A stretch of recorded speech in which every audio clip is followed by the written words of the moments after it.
Monsieur Guilavogui, vous savez que vous ne vous connaissiez pas avant l'avènement du CNDD au pouvoir. Vous ne connaissiez pas le colonel Tcheboro, il ne vous connaissait pas. Contrairement à vos déclarations de tout à l'heure. Ce que vous êtes en train de dire là, c'est une contre-vérité. Le colonel Tcheboro est au cas Alpha, je suis au cas Alpha depuis ma commune de base. J'ai connu le général, comment dirais-je, le général paix à son âme, Noumcham, il était sous-lieutenant. Votre client était adjudant. Je l'ai vu adjudant. Tout ça, c'est bon. Mais vous dites que je ne le connais pas. C'est vous qui le déclarez. Je ne vais pas rentrer dans sa vie privée. Hein. Merci, mais je continue. Vous ne pouvez même pas. Non, c'est vous qui vous poussez, vous dites que je ne le connais pas. Vous ne pouvez pas. Monsieur Guilavogui, vous avez parlé de l'arrestation des bérets rouges fauteurs de troubles, de l'arrestation des narcotrafiquants. Vous avez également parlé de pillage. Lorsque l'un des avocats des partis civils est revenu dessus, vous dites que vous ne l'avez pas dit. Voilà, concernant le colonel Tcheboro et ses éléments, alors que nous sommes sur les événements du 28 septembre, est-ce que vous avez été témoin d'un seul vol de véhicule par les agents des services spéciaux? D'un seul cas, vous avez été témoin d'un cas de vol des agents des services spéciaux en présence du colonel Moussa Tcheboro Kamara? Monsieur Guilavogui. Vous avez largement parlé, je vais vous répondre et vous serez satisfait. Qui dit anti-drogue fait des arrestations. Ça, c'est la vérité. Ces arrestations, ils avaient leur bureau à l'enceinte de la présidence. Leur bureau est visible au vu de tout le monde. On voit, tout est garé. Voilà. C'est ça. On voyait tout cela, tous des arsenals de véhicules garés.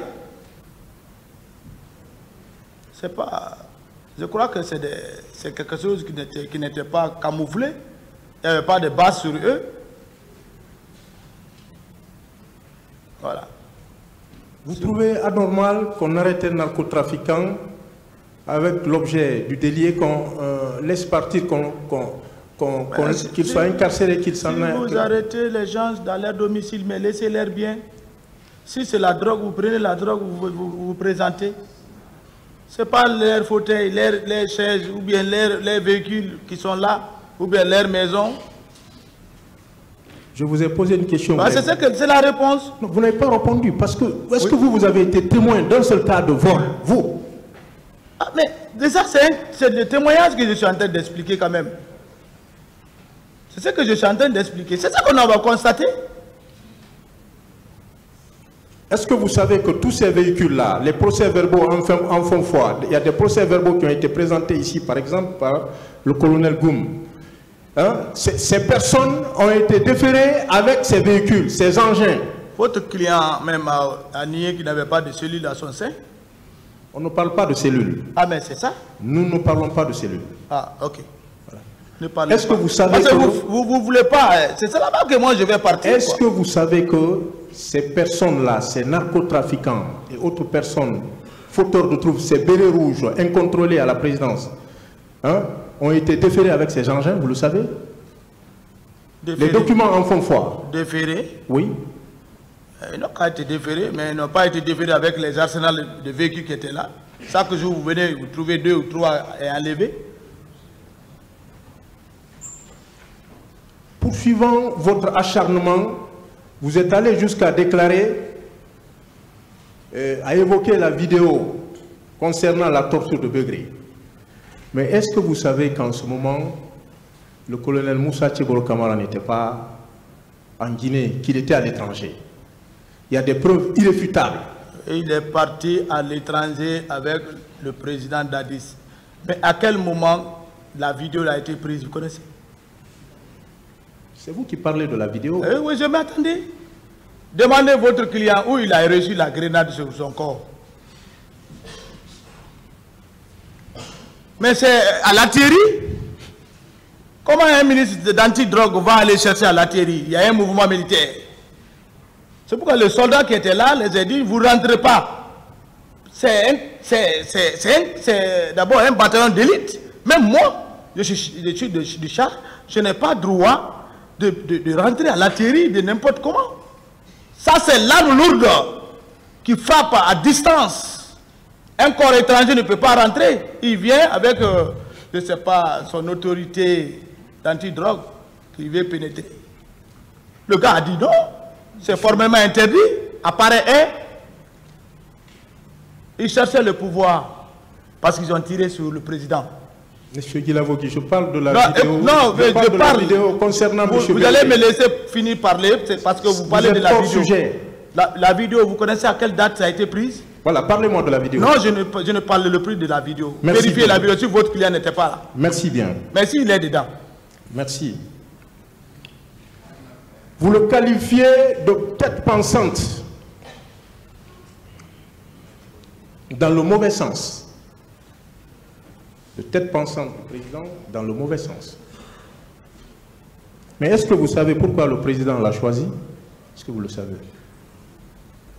Vous le savez? Parce que c'est son parent. C'est tout. Ah bon? Oui, c'est son parent. C'est ce que j'ai compris à la fin. Comment c'est son parent? C'est son parent, mais ils sont tous connus.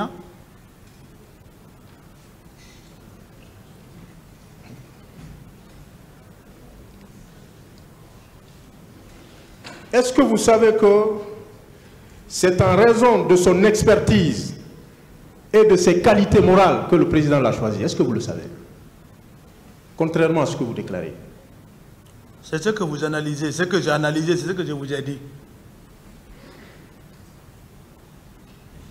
Mais est-ce que vous savez que le président ne regrette pas de l'avoir choisi? Moi, je n'ai plus de commentaires sur ça. Si le président ne regrette pas, qu'il regrette ou pas, qu'il n'a qu'à venir demander pardon au peuple.